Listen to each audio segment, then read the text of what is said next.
Me, nurse. Working 50-ish hours a week in pediatric ICU. Cry at least once a week because that is hard. My salary pays our bills. All of them. Husband has a degree but isn't looking for a job. Works 2 days a week at the grocery store. Spends most of his time playing. Today was supposed to be a good day. I had been begging my husband to swap his Saturday shift to literally anything else so that we could have days off together. We haven't had a weekend together since our wedding, 18 mo ago. Today was supposed to be our first Saturday off together. We were going to go to an animal sanctuary. He starts the day by going to breakfast with his best mate, leaving before I even wake up. I wake up around 9 and realize he is not home. Call. He says he's helping his mate set up some lights and that the weather is too rainy for the animal sanctuary anyway. He gets home at 1-ish. Lies around. Plays some video games, promising we would cook dinner together tonight. Leaves again at 5 to help the same mate with something else. I go grocery shopping. I don't drive because of medical issues, but I walk there and back in the rain. I get home, realize I've left my keys inside. Call husband, knowing he's 5 minutes away. He says he will leave in a minute.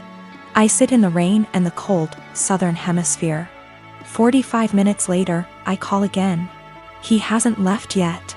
He finally agrees to come and let me in the house, so he drives up, presses the clicker to let me in the garage and leaves again. At 10, I called to see where he is. His friend answers. Says he is driving out to do something an hour away. It's 10:30. I am going to bed. I have sent him a TXT that I am upset and don't want to speak to him tonight and would rather he left me alone. As far as I am concerned, if he can't value me more than his best mate on the first day off he and I have shared in a year and a half, he can go sleep in his bed instead. By the way, his friend doesn't work, so they hang out all the time when I am at work. He is going to be upset. And he is gonna tell his mate and his mate is going to tell him I'm being a. I am 26. We weren't always like this. I don't know what changed. I'm fairly confident he's not having an affair, and I fully intend on talking this through, but at a time that isn't 4 a.m. My sister and her husband were sent to prison at the start of this year, and sadly won't be released for a few years. That left me to look after their 15-year-old daughter Amy. I was perfectly happy to do this, but as most of their wealth was seized for being ill-gotten, it's meant that I've been having to care for her out of my own pocket. Once again, this doesn't bother me, but it's meant massive life changes for the kid. Firstly, they sent her to a private school. I can't afford anywhere near those fees, so I had to transfer her to a local school. She was upset at this at first, but she quickly made friends and is excelling academically, so this isn't a huge problem. She's been off school for the last few months anyway due to the situation. A bigger problem is clothing. Like my sister Amy loves fashion and designer stuff. She's still got a lot of stuff that her parents got her, but she's always on the lookout for new clothes. Unfortunately, I can't afford anywhere near the sort of stuff she likes. And I also have 2 children of my own whose clothing I have to pay for. I have told my sister this, but she insists I should make allowances because her daughter is going through a tough time. Amy also really doesn't get along with my daughter Hannah, who is 11. She bullies her, calls her stupid and ugly, tells her none of her friends really like her, etc. She has made her cry on many occasions and often continues to taunt Hannah while she cries. Yesterday I caught Amy trying to buy a dress costing over $1,000 with my card. I was fuming and had a long conversation with her. She cried and sobbed that she just wanted one nice thing. My sister called from the prison, and Amy cried over the phone that she hates here and I treat her unfairly. I spoke to my sister afterwards and she begged me to go easy on her daughter because she's still adjusting. I put food on this kid's plate. I buy her whatever clothes I can afford, even if they aren't to her taste.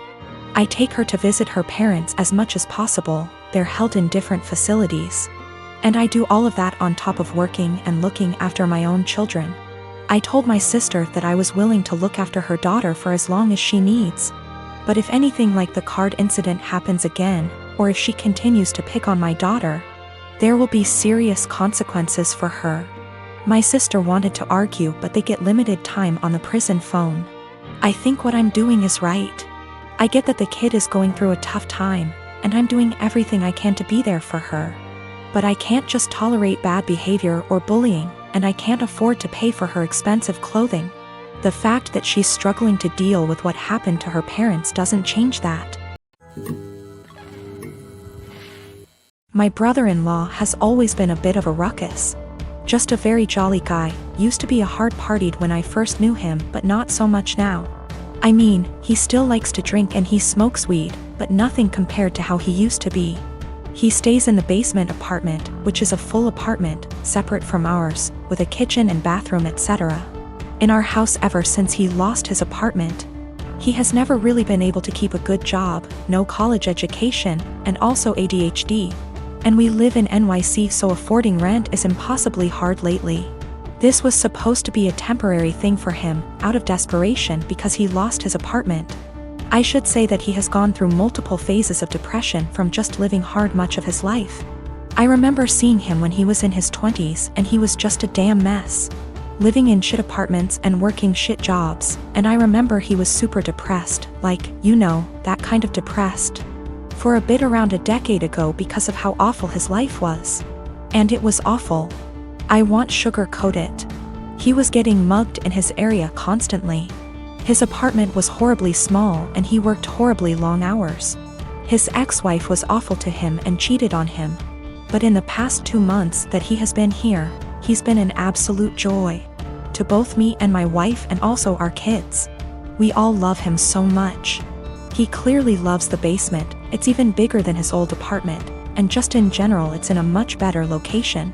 He has said, multiple times, how much he loves it at our place. He also is just a great guy to have around. He is a blast with our kids and he always cooks food for us and is just a general great, funny, charismatic guy. He got a new job, working 60 hours a week at a shit job. And now he wants to move out to his friend's place all the way in Coney Island where he would be spending half of his paycheck on rent. At first, we were like, okay, well, this was our agreement, he was eventually gonna leave. But then we kinda had a family meeting and realized, hey, we want him here. I don't even care if he pays nothing in rent, he's great to have around. Just to be clear though, we did tell him he would have to pay something a month, a number we haven't decided yet. When we told him this, he kind of thought it was a joke, but then he agreed. He was very happy about it, and we were too, and we were kind of thinking like, he's a member of our house now, you know? But then he changed his mind suddenly, and was saying how he doesn't want to be a freeloader and that he thinks we are just allowing him to stay because we feel bad for him. He really will not listen to us at all when we say that we actually want him to stay. Even our kids, teens, have tried getting him to stay and he just won't accept it. Every time we bring it up to him he sort of does this pity thing where he's like, come on, I know you think I'm a loser. I'm not gonna mooch off of you guys or something along those lines. It's been around 2 weeks, and he just kind of feels bad about it. It is absolutely a pride thing for him. He technically plans on moving out in the next few weeks. But we really want him to stay. And we know that he would love to stay. I feel like there is really no chance this is some kind of deep down he hates it here kind of situation. This is 100% a pride thing for him. I manage a team of employees in a very specialized industry. The employees are hired on 2-year contracts that are mostly automatically renewed. Salaries are fixed for the duration of the contract, but raises are negotiated at time of renewal. There are no non-competes. I have one employee, Sarah, who requested a meeting with me last week to discuss a possible raise. I informed her that it is a little early as her contract won't expire until Jan, and I would be happy to discuss it in November. She told me she would like to discuss it now as her current salary does not reflect the amount of work she is doing.